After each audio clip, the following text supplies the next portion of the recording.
At the start of the movie, a renowned doctor, there is not a single day that he's free due to his impeccable surgery skills. But despite his busy schedule, Jung always manages time for his family.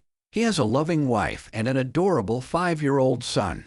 Unfortunately, one day his whole life turns upside down. When his son is at school swimming, he suddenly collapses. The boy is immediately transferred to the hospital, but his condition is very critical. Surprisingly, his lungs have become rock solid, due to which they were unable to function anymore. This takes Jung by surprise, as his son was completely normal until the morning. The weird thing is that he wasn't able to see any symptoms, despite being an experienced doctor. However, Jung's worries do not end there. That night, when his wife returns home to get some stuff, she suddenly collapses and drops to the floor. By the time help arrives, she is already dead. This rocks Jung, as within a span of 12 hours, both his son and wife have mysteriously collapsed. Hence, to find answers, he decides to cut open his wife and perform an autopsy. During the procedure, a distraught Jung is seen trembling, but nonetheless he successfully completes it and comes to a conclusion. To everyone's surprise, both of her lungs have also been damaged, meaning that she is also afflicted by the same condition that left their son in a coma. The condition is known as pulmonary fibrosis, where the lungs become excessively damaged and scarred. Generally, someone suffering from it will display symptoms like extreme coughing, weakness, and loss of appetite. But in Jung's family's case, they collapsed all of a sudden. It gets weirder here. His wife conducted a routine health checkup about 3 months back, and the results came out normal. Jung is left in utter disbelief, as it is nearly impossible to contract pulmonary fibrosis and die inside. 3 months later, a devastated Jung conducts his wife's final ceremonies and pays his respects. He is joined by his sister-in-law, Han Yang-kyu, who is an attorney. My profession. The two don't talk much as they are busy crying their hearts out. The following day, despite everything that he has been through, Jung resumes his duties.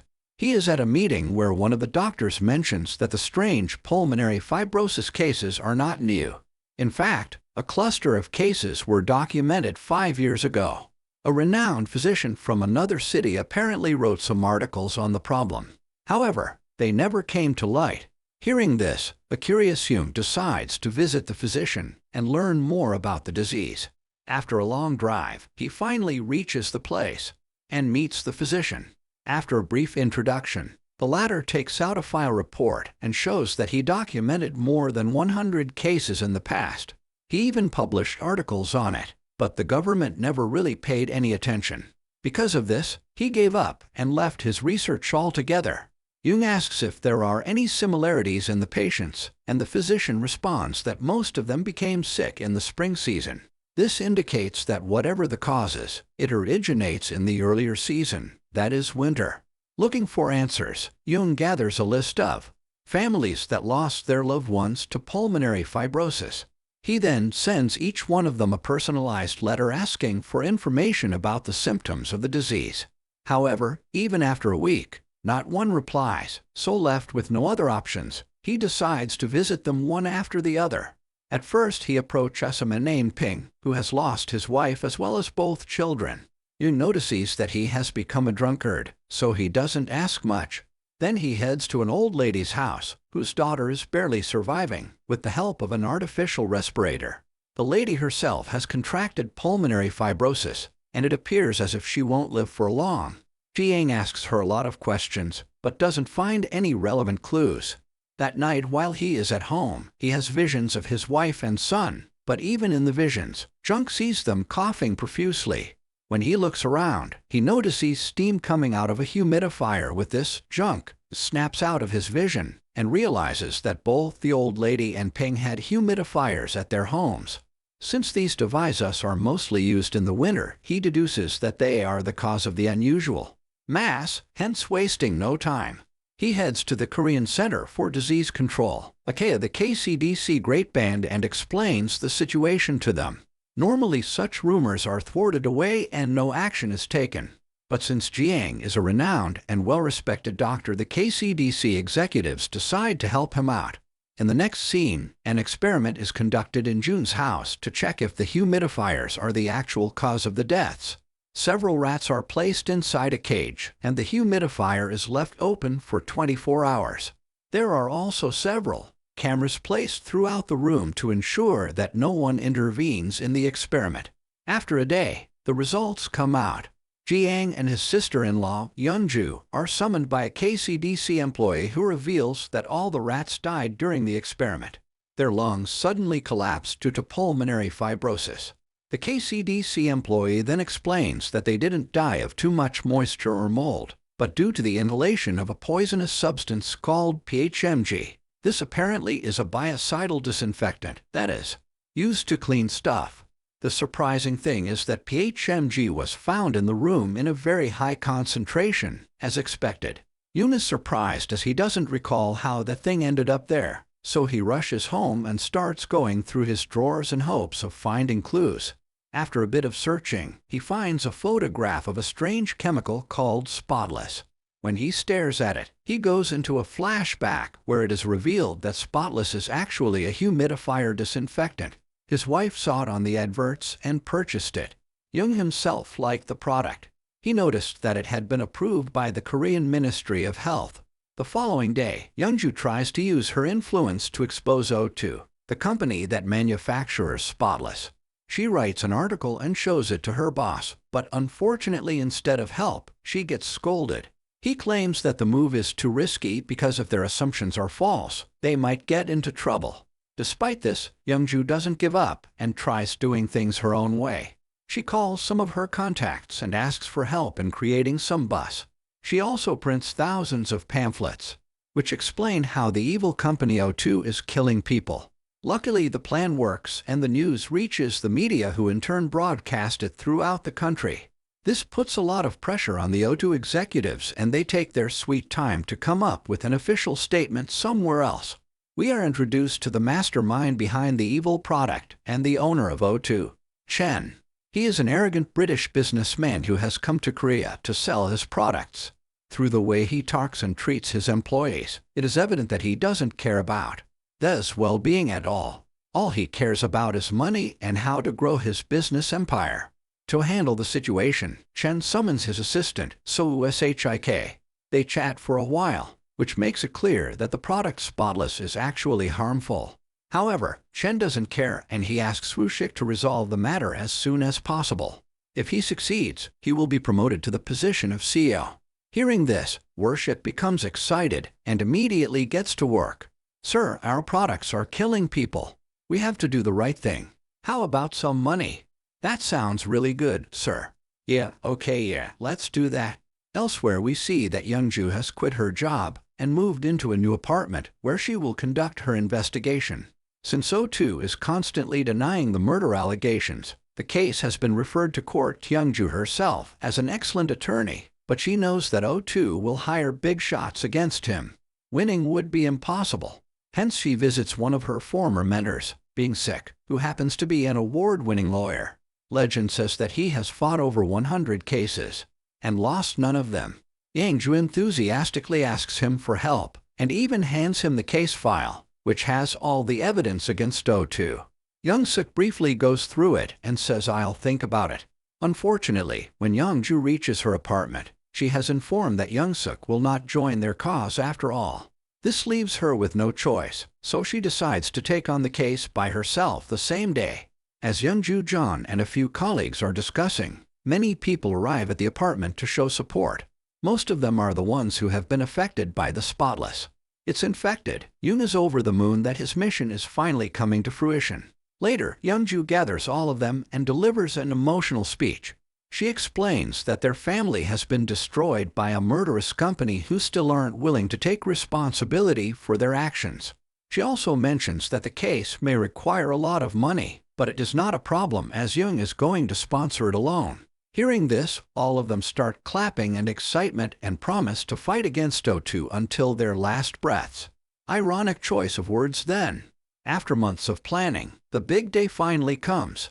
It is the court hearing, and a number of people are present from both parties. On Chen's side, he has his assistant Wu Shik and several world-class attorneys. On Youngju's side, all the affected families and Jung are present. Soon the trial begins and the judge asks Youngju to state her findings. However, before she can start, Chen's head lawyer arrives. He is revealed to be none other than Youngju's mentor Youngsuk. Turns out that dickhead likes money too. It turns out that he backstabbed her and sold her case file to Chen for a lot of money. I was joking, but yeah, I was bang on. This makes winning even harder for Youngju, as no matter what she says, the opposition will always have an answer. Shortly after, when it's Young-Su's turn, he confidently states that his client is innocent. To prove this, he requests the judges to conduct the toxicity test on the disinfectant Spotless. The process will take a few weeks, and until then the hearing can be adjourned. Youngju, who clearly knows that Chen and his group are trying to buy some time, advises the judges against approving it, but to no avail. The trial is now moved to 3 weeks later, with the chances of winning the case getting narrower by the day. Youngju visits a popular chemist and asks him to vouch for them. She wants him to explain to the judges that Spotless is a harmful chemical that can take the lives of people easily. The chemist, who turns out to also be an activist, thinks for a while and then agrees. On the other hand, Chen's assistant Wu Shik arranges a meeting with the government chemist who is going to carry out the toxicity test on Spotless. He bribes him with a large amount of cash and asks him to alter the reports. That night, when Jung goes to the hospital, he sees Wushik near his unconscious son. Alarmed, he screams at the intruder to go away, but Mushik has come with an agreement. He asks Jung to drop the case, and in return his son will get a pair of new, healthy lungs. Worship then leaves, but not before handing out an envelope to Jiang. A while later, Jung sits by his son and tears up the envelope. He then says, "Sorry son, I cannot accept it." Surely if John can afford this trial, he can afford to get his kid new lungs. I don't know. The scene then cuts to the next trial where young GZ chemist friend is also in attendance. Soon he is called to the front to give his testimony. As everyone listens anxiously, he reveals that Spotless indeed contains PHMG, which is a very harmful substance. It can cause congestion, coughing, or even lung failure if not treated on time. This slightly swings the tie in Youngju's favor. But just then the defendant's attorney Byung-suk steps forward with an article. He shows it to the chemist and makes him read it aloud. Surprisingly, it is the chemist's own article which he had written in 2004. It states that PHMG is not harmful at all. As a result, Chen's group once again gains the upper hand. After a while, it is the government chemist's turn, who has previously bribed. As expected, he lies that the toxicology results came out negative, meaning Spotless disinfectant is completely safe as it doesn't contain harmful levels of PHMG. He also asserts that his findings are correct, as a member of Youngju's group was with him during the entire test. This shocks the families of the infected, and they begin wondering who has backstabbed them. Lo and behold, it is revealed to be none other than Jung himself. With a heavy heart, he claims that the process was fair and there was no foul play involved. As a result of this, Chan and his company O2 win the case, much to the displeasure of Youngju. The following day, Chen hosts a lavish party for all of those who helped him. Among them is also the chemist who was supposed to help Youngju. This reveals that Chen bribed everyone who came in his way. In the next scene, Chen is at the airport ready to return to London when a bunch of officers approached him. He arrogantly asks them to move as he has a flight to catch, but the officers inform him that he is on the no-fly list today. This stuns Chen, and he quickly realizes that he has been found out elsewhere. Wushik is watching the news, which states that O2 is finally been exposed. The lab report which the government chemist gave turned out to be fabricated. Surprisingly, he starts crying profusely, and the movie goes into a flashback. It turns out that Wushik also lost his family due to pulmonary fibrosis when they inhaled the poisonous air. He knew Chen was responsible for it, but the latter never accepted it. Hence, Wushik made it his mission to get him behind bars one way or another. Another flashback reveals that Jung toward the envelope at the hospital. He noticed a picture of Byung-suk and his family.